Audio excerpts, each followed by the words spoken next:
Olá, Deus te bendiga. Bendiciones a todos.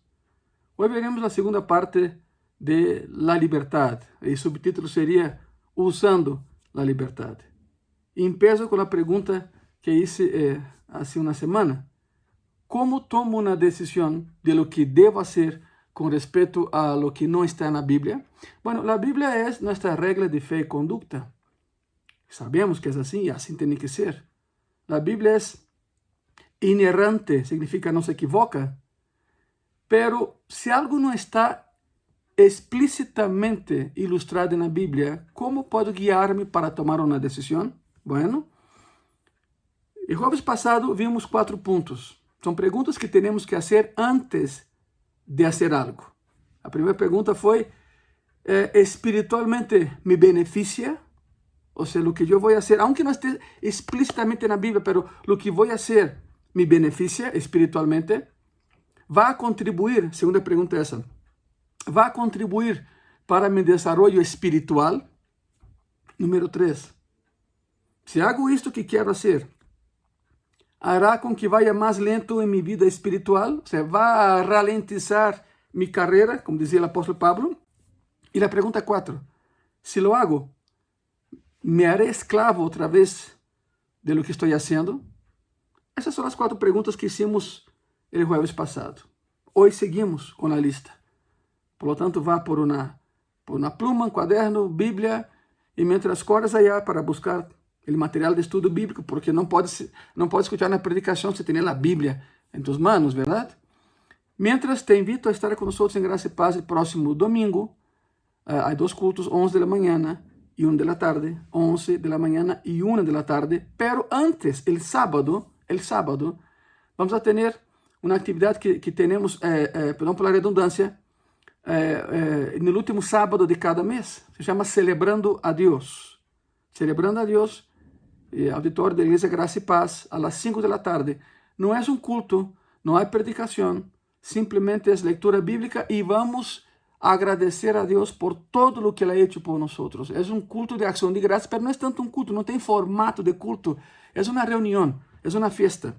Y van a haber personas que leerán pasajes bíblicos y sobre esos pasajes vamos a ministrar y vamos a alabar a Dios y gozarnos en su presencia. Ven, es maravilloso poder ir celebrando a Dios y agradecer a Dios por todo lo que Él ha hecho por nosotros. Te esperamos sábado, Auditorio Gracia y Paz, a las 5 de la tarde. Y domingo, por supuesto, a las 11 de la mañana y 1 de la tarde. Muy bien, ¿ya listos? Ok, ya les di tiempo de que fueran por su Biblia, un cuaderno, una pluma. Número 5. Pregunta número 5. Estamos hablando de la libertad que tenemos en Cristo y cómo actuar, cómo tomar decisiones que no están plasmadas ipsilíteres, digamos así, en la Biblia. Ya vimos las 4 primeras preguntas y viene la pregunta número 5. Número 5. Si lo hago, ¿va a encubrir mi pecado? Si lo hago, isso é o que quero fazer, vai encobrir mi pecado? 1 de Pedro, capítulo 2, diz assim, 1 de Pedro 2, versículos, 1 de Pedro 2, versículos 15 e versículo 16. Porque esta é a voluntade de Deus, que haciendo bien, hagáis callar la ignorancia de los hombres insensatos, como libres, pero no como los que tienen la libertad como pretexto para hacer lo malo, sino como servos de Dios. Bueno, llamemos a este principio el principio del encubrimiento. Es cuando dices una cosa, pero de verdad, realmente, tienes otra cosa en mente y has usado la libertad como una mentira. Es cuando usas tu libertad como una cubierta falsa para involucrarte en una actividad pecaminosa. Es cuando intentas manipular la libertad que Dios te da para pecar. Es el principio del encubrimiento. Oyes a gente que dice todo el tiempo, bueno, pues yo soy libre en Cristo, ¿no? No tenemos reglas contra eso, no está mal hacer eso, tengo la libertad de hacer eso y tal cosa. Y Pablo dice, actúen como libres y no usen su libertad como cobertura para la maldad. Es lo que está hablando Pedro. Pablo tocó la misma tecla una y otra vez. Palabras más, palabras menos, hermanos, hermanas, amigos y amigas de gracia y paz. Palabras más, palabras menos, significa no conviertan la libertad en licencia para pecar. Te voy a repetir. No convierta tu libertad en una licencia para pecar.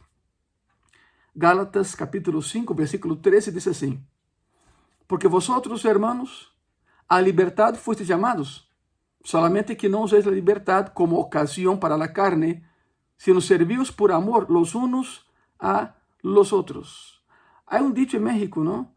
No haga cosas buenas que parezcan malas, y yo añadiría, y no haga cosas malas aunque sean muy buenas. No las hagan, por favor.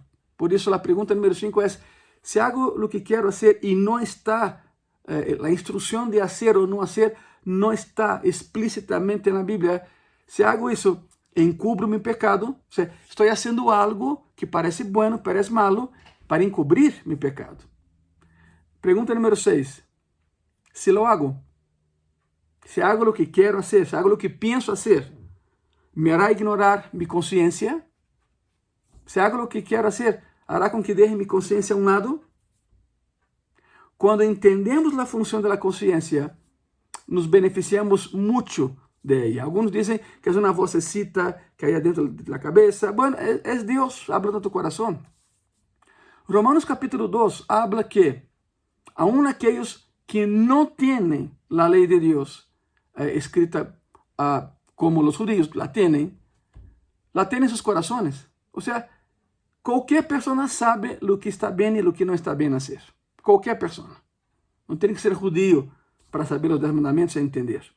Aunque no tengamos la ley escrita, la tenemos, aunque no la tuviésemos, sabemos lo que está bien y lo que no está bien hacer. Porque es un deber moral. Es un deber moral. Hay un sentido sustancial de cimiento de lo que está bien, lo que está mal, que es parte de la mente humana, la psique humana. Es parte del ser humano el identificar o el distinguir lo que está bien de lo que está mal. De hecho, en el Antiguo Testamento, cuando el profeta Jonás, al final de la profecía, se refiere a la ciudad de Nínive y dice que hay unas 120,000 personas ahí que no pueden distinguir su mano derecha de su mano izquierda, él habló correctamente. Y esa es la descripción de los niños, que es un paralelo en los escritos mosaicos que dicen que no conocen lo que está bien, lo que está mal. O sea, Jonás compara a los de Nínive como niños que no saben lo que está bien y lo que está mal. Están por debajo de la edad en la cual entienden y distinguen lo que está bien de lo que está mal. Estamos hablando de personas paganas que parecen niños, que no entienden lo que está bien y está mal, pero aún así los niños crecen y aprenden. Gente que no distingue lo que está bien de lo que está mal porque simplemente son niños pequeños. Puede ser que biológicamente ya sean grandes, pero psicológicamente, emocionalmente y espiritualmente siguen siendo niños. La suposición entonces es que van a crecer hasta saber lo que está bien y lo que está mal. La conciencia no es una ley moral, la conciencia no es un conjunto de reglas. No, la conciencia es un mecanismo que es accionado por tu ley moral. Por ejemplo, un terrorista religioso, ¿no? Dispara a tu conciencia mueve tu emoción y tu emoción mueve tu voluntad y actúas. Es esto. Eso es lo que te mueve. Te voy a repetir. Yo llamo eso un terrorista religioso, ¿no?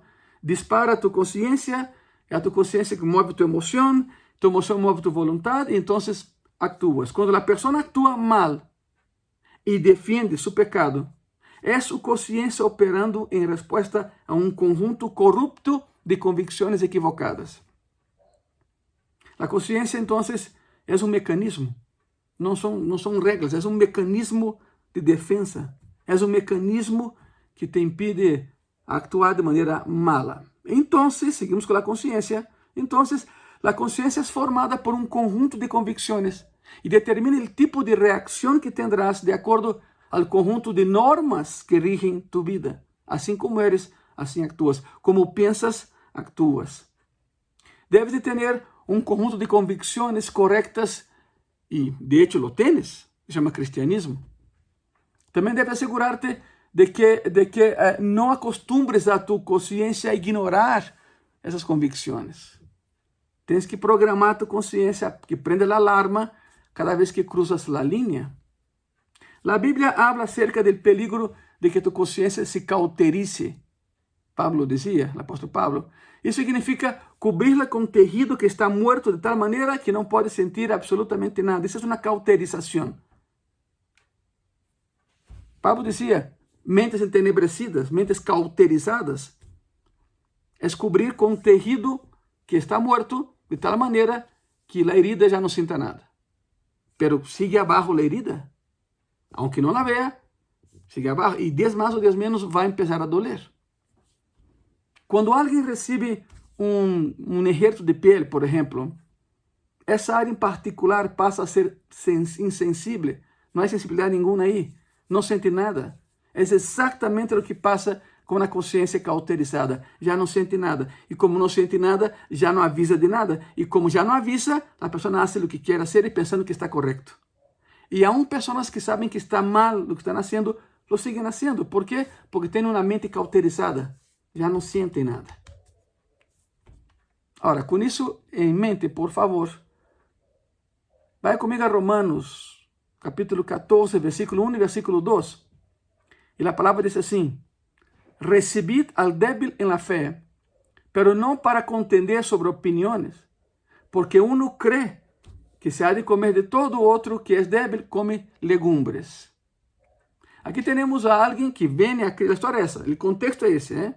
Alguien que viene a Cristo y viene de un mundo gentil hace 2000 años. Es alguien de la iglesia romana. Ese hombre, esa persona, tiene algunas convicciones, algunos sentimientos por su vida pasada que controlan sus libertades y podría ser el caso, por ejemplo, de un judío. O sea, no podía darle un sándwich de jamón al otro día, se convierte hoy y mañana. Un sándwich de jamón. Yo siempre he dicho, yo sí me convertí a Cristo, pero mi estómago no. Yo no puedo comer puerco porque, bueno, esa es otra historia, pero mi cuerpo reacciona de manera muy agresiva cuando como puerco y marisco y todo lo que está en la Biblia que no podemos comer. Pero no es pecado, tú comes, no hay ningún problema. Pero no tengo problemas de conciencia con eso, a eso voy. Pero mi cuerpo rechaza todo eso. Pero tú comes, no hay ningún problema y no es pecado. Nadie va al infierno por comer puerco. Entiéndelo, por favor. ¿Ok? Pero yo no, yo paso. Hay mucha raíz en el mundo, hay mucho pescado en las aguas todavía. Pero cuando un judío aceptaba a Cristo, pasaba por un proceso de inconsciencia a conciencia. Pero cuando un judío se convierte, tú no puedes darle un sándwich de jamón al día siguiente. No es así, es un proceso. El detalle es que el judío está educado en la ley kosher. Kosher, tem que ser todo kosher. Aún cristianos. Porque se vivió así toda su vida, aunque ha venido a Cristo, su conciencia todavía lo va a reclamar y lo va a convencer del pecado en esas cosas que son parte de la médula de su vida. No es mi caso, pero hay muchos que están así. Y si tratabas de darle a un creyente, un nuevo creyente, carne ofrecida a los ídolos, le decías, no te preocupes, hombre, tienes libertad para comer esa carne. Él se ahogaría con ella, porque su conciencia lo acusaría, porque él se acuerda de las orgías y los horrores y las blasfemias de ese tipo de vida y no quiere tener nada ya con eso. Por lo tanto, es un proceso. La conversión es inmediata, pero reconocer la conversión es un proceso. Romanos 14, versículo 13 a versículo 5. Romanos 14, del 3 al 5. El que come, no menosprecie al que no come. El que come, no menosprecie al que come. Y el que no come, no juzgue al que come, porque Dios la ha recibido. O sea, deja ese asunto a un lado. A un lado. Tú, ¿quién eres que juzgas al criado ajeno? Para su propio Señor está en pie o cae, pero estará firme, porque poderoso es el Señor para hacerle estar firme. Uno hace diferencia entre día y día, otro juzga iguales todos los días. Cada uno esté plenamente convencido en su propia mente. Si siempre has estado en un ambiente judío, si crees que el día de reposo es el día correcto, vas a creer que el día de reposo todavía es un día crítico de oración para el Señor, porque ese es el sistema de convicciones que ha sido inculcado en ti toda tu vida. Tu conciencia va a reaccionar a eso. Es un proceso. Romanos 14, de versículos 6 al 8. El que hace caso del día, lo hace para el Señor. Y el que no hace caso del día, para el Señor no lo hace. El que come, para el Señor come, porque da gracias a Dios. El que no come, para el Señor no come, y da gracias a Dios. Porque ninguno de nosotros vive para sí, y ninguno muere para sí. Porque si vivimos, para el Señor vivimos, y si morimos, para el Señor morimos. Así pues, sea que vivamos o que muramos, del Señor somos. No nos mandamos nosotros mismos, hay un rey sobre nosotros. Entonces nunca debes hacer que algo viole tu conciencia, no debes acostumbrarte a ignorar tu conciencia. Y como cristiano, una conciencia cristiana. Romanos 14, versículo 22. ¿Tienes tu fe?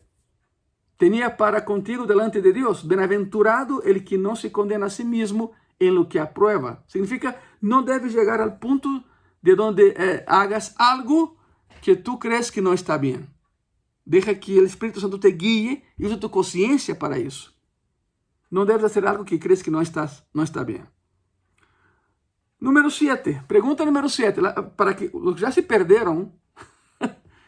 La pregunta 5 fue, si lo hago, ¿eso va a encubrir mi pecado? Número 6. Si lo hago, ¿me hará ignorar mi conciencia? Pregunta número 7. Si lo hago, ¿ayudará a otros con su ejemplo? O sea, lo que yo voy a hacer va a servir de ejemplo como para otras personas. 1 Corintios 8, versículo 8 y versículo 9. Si bien la vianda no nos hace más aceptos ante Dios, ni porque comamos seremos más, ni porque no comamos seremos menos. Pero mirad que esa libertad vuestra no venga a ser tropezadero para los débiles. No uses, hermano y hermana, tu libertad de ninguna otra manera más que para establecer un ejemplo virtuoso, piadoso y correcto para los demás. Usa tu libertad como ejemplo para los demás. Significa que tienes que limitar tu libertad. Si lo que vas a hacer, aunque no es nada malo, aunque lo puedas hacer, va a ser tropezadero para el que va empezando en la fe, no lo haga. Sé maduro, no lo haga. Tom Perryton dijo en una ocasión, Tom Perryton fue un escritor, ¿sabes que eres espiritualmente maduro cuando tienes la libertad de no ejercer tus libertades? ¿Por qué? Porque estás preocupado con establecer un ejemplo para alguien quien sigue esa libertad y te sigue a ti, y si tú pecas, pecará también la persona. Por lo tanto, usa tu libertad para guiar a otros a la libertad, no para encadenarlos otra vez. ¿Es mi culpa? No, la persona pecó, no es mi culpa. Pero simplemente no quiero ser la excusa que hace con que alguien tropece y peque. Simplemente no quiero ser la excusa para que esa persona caiga en pecado. La pregunta certa entonces es, si lo hago, ¿ayudará a otros con su ejemplo o va a acabar con otros con un mal ejemplo? Pregunta 8. Si lo hago, ¿eso llevará a otros a Cristo? Mira, hay que ser pragmático. Si hago lo que quiero hacer, ¿eso llevará a otros a los pies de Cristo? Romanos capítulo 14, versículos 16 al 18. No sea pues vituperado vuestro bien. ¿Qué es vituperar? Es hablar mal, blasfemias. No sea pues vituperado vuestro bien, porque el reino de Dios no es comida ni bebida, sino justicia, paz y gozo en el Espíritu Santo. Porque el que en esto sirve a Cristo agrada a Dios y es aprobado por los hombres. Este es un punto evangelístico, hermano y hermana. Cuando vives el tipo de vida que nunca abusa de la libertad que tienes, serás recordado por eso. Podía haber hecho y no hiciste. Y si queremos que nuestras vidas sean aprobadas, y aquí la palabra en griego es dokimos, por las personas que nos ven, contar y llevarlas a Cristo, entonces vamos a tener que vivir vidas que están lejos de la orilla. Tenemos que retraernos a la zona en donde somos obviamente diferentes de nuestra cultura. ¿Sabe por qué la orilla? Porque hay personas que juegan con el pecado, están siempre a la orilla, intentando a ver a dónde puedo ir, hasta dónde. No lo hagas, no vivas a la orilla, por favor. En esta semana, mientras preparaba este sermón, descubrí otras 2 preguntas que debemos añadir a la lista inicial de 8. No estaba programado, pero aparecieron. Pregunta número 9. Si lo hago, ¿seré coherente con la semejanza de Cristo? Si hago lo que quiero hacer, y eso que quiero hacer no está explícitamente en la Biblia, si hago lo que quiero hacer, ¿seré coherente con mi semejanza con Cristo? 1 de Juan, capítulo 2, versículo 6, dice así la palabra: el que dice que permanece en él debe andar como él anduvo. Significa, si decimos que estamos en Cristo, que permanecemos en él, debemos andar como él anduvo. Entonces, hace la gran pregunta, ¿no? ¿Qué haría Jesús en mi lugar? ¿Qué haría Jesús en mi lugar? Así rápidamente, en los años 60, cuando Kennedy asumió el poder en Estados Unidos como presidente, lo primero que hizo fue prohibir Biblia en las escuelas y oraciones en las escuelas. Prohibió, no estaba de acuerdo con eso. Y había una maestra de un pueblito del interior de Arizona que estaba evangelizando a sus niños. Tenía 25 niños a su cuidado en una primaria. Y de la noche a la mañana ya le prohibieron, porque siempre oraba con sus niños y los evangelizaba. Pero llegó un momento que ya fue prohibido. Esta maestra llegó a casa desolada. Su mamá le preguntó: ¿qué te pasó? ¿Por qué estás tan triste? Y ella comentó: es que a partir de hoy ya no puedo orar por mis niños. Ya no puedo leer la Biblia con ellos. ¿Cómo voy a guiarlos en el camino de Cristo si no puedo hablar de Cristo, mamá? Entonces la mamá tuvo una idea. Ambas se sentaron en una máquina de coser y hicieron pulseras. Y cosieron pulseras. Cada pulsera tenía 4 letras. WWJD. Que es una frase: What would Jesus do? ¿Qué haría Jesús? ¿Qué haría Jesús? Significa, ¿qué haría Jesús en mi lugar? Esa es la pregunta que tiene que nortear tus decisiones. ¿Qué haría Jesús si estuviera en mi lugar?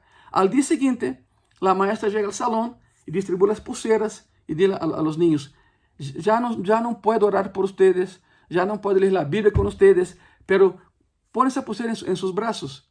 Y a partir de hoy, cada vez que tengan que tomar decisiones, ve la pulsera y te imaginas: ¿qué haría Jesús en mi lugar? ¿Sabe qué pasó? De los 25, 18, cuando crecieron, fueron pastores. Los demás, congregantes, pero 18 de 25 fueron pastores. Entonces, de hecho, en Gracia y Paz, hace algún tiempo, yo di un curso de 3 meses a los jóvenes de la iglesia, todos los días, era diario. Se llamó A la Mesa con Jesús. En las noches, de manera virtual, me reunía con los jóvenes y adolescentes de la iglesia, y por 3 meses, repito, todos los días, por 3 meses, impartía la lección a ellos, lo que se conoció como A la Mesa con Jesús. Y después de 3 meses, como un premio por estar ahí, porque aguantaron, tuvimos más de 80 jóvenes en los 3 meses, todos los días. Regalamos pulseras, já, pero de goma, bem hecha, não de tela, exatamente com a frase: What would Jesus do? ¿Qué haría Jesús en mi lugar? Entonces, distribuyendo a los jóvenes y adultos también pidieron, personas adultas de la iglesia querían su pulsera, les dimos también la pulsera. Y si me estás viendo y quieres tu pulsera, pues ven a Gracia y Paz y te entregamos una pulsera también. Hay pulseras, te doy una pulsera. What would Jesus do? Isso lo llevas en tu brazo como un recordatorio. ¿Qué haría Jesús en mi lugar? Y entonces actúa y toma tu decisión. Regresemos al pasaje, por favor. Si hago lo que quiero hacer, seré coherente con la semejanza que tengo en Cristo. Y la pregunta es: ¿qué haría Jesús en mi lugar? Y hay una prueba final. Número 10. Si lo hago, lo que estoy haciendo glorificará a Dios, traerá gloria a Dios. 1 Corintios, capítulo 10, versículo 31. Si pues coméis o bebéis o hacéis otra cosa, hacedlo todo para la gloria de Dios. Sea lo que sea que hagas, haced para la gloria de Dios. La lista para la toma de decisiones con respecto a asuntos que no están explícitos en la Biblia es, la lista es esa. Número 1, espiritualmente me beneficia. O sea, voy a hacer un resumen de todo lo que vimos, ¿ok? Pregunta número 1, espiritualmente me beneficia, es el principio del beneficio. Pregunta número 2, ¿va a contribuir para mi desarrollo espiritual? Es el principio de la edificación. Pregunta número 3, si hago lo que quiero hacer, ¿hará con que vaya más lento en mi vida cristiana? Es el principio del exceso. Número 4, si lo hago, ¿me haré esclavo otra vez de lo que estoy haciendo? Es el principio de la esclavitud. Pregunta número 5, si lo hago, ¿va a encubrir mi pecado? Es el principio del ocultamiento, del encubrimiento. Número 6, si lo hago, ¿me hará ignorar mi conciencia? Principio de la cauterización. Número 7, si lo hago, ¿ayudará a otros por su ejemplo, por mi ejemplo? El principio de la demostración. Número 8, si lo hago, ¿eso llevará a otros a Cristo? El principio del testimonio. Número 9, si hago lo que quiero hacer, ¿seré coherente con la semejanza que tengo en Cristo? El principio de reflejo, ¿verdad? ¿Qué haría Jesús en mi lugar? Y número 10, si lo hago, ¿glorificará a Dios? El principio de la honra. 10 principios para la toma de decisiones con asuntos que no están explícitamente plasmados en la palabra de Dios. No hay excusa para hacerlo. Ahí está tu norma de fe y conducta, la Biblia, y ese sermón que yo partí en 2 nos va a ayudar a tomar decisiones de asuntos que, repito, no están explicitados en la palabra de Dios. No hay excusa para pecar. Hermano, hermana, amigo y amiga, no hay excusa para pecar. ¿Por qué no cerras tus ojos y mientras asimila todo lo que has escuchado y aprendido? Vamos a orar. Señor Jesús, pues gracias porque siempre estás con nosotros, siempre nos ayudas, Señor, y siempre nos guías. Siempre y cuando lo permitamos, claro, Padre Santo. Porque si no permitimos, Padre, vamos a equivocarnos. Señor Jesús, sé con mi hermano, con mi hermana que me ve en ese momento, con mi amigo, con mi amiga, Señor, que ese decálogo que acabamos de dar sirva para que futuramente, Señor, no se equivoquen en la toma de decisiones. Gracias por tu palabra, Señor. Gracias por tu amor. Y Jesús, gracias por la cruz. Si no fuera por la cruz, no estaríamos aquí hoy. Muchas gracias. Pon en tus manos a cada persona que me está viendo, a cada familia representada ahí de que me están viendo, Señor. En el nombre de Jesús, amén y amén. Bueno, ahí está la lista. Espero que la tenga ya. Analízala, lee otra vez. Y ya sabes, te espero el sábado a las 5 de la tarde en Celebrando a Dios en Gracia y Paz. Es un servicio de acción de gracias al Señor. Ven a agradecer a Dios. Ven y de verdad grita, baila, corre, diviértete, gózate. Vamos a agradecer a Dios. Próximo sábado, 5 de la tarde, Iglesia Gracia y Paz, Celebrando a Dios. Y domingo, nuestros 2 cultos, 11 de la mañana y 1 de la tarde. Ven y vamos a crecer juntos. Crezcamos juntos. Que Dios te bendiga.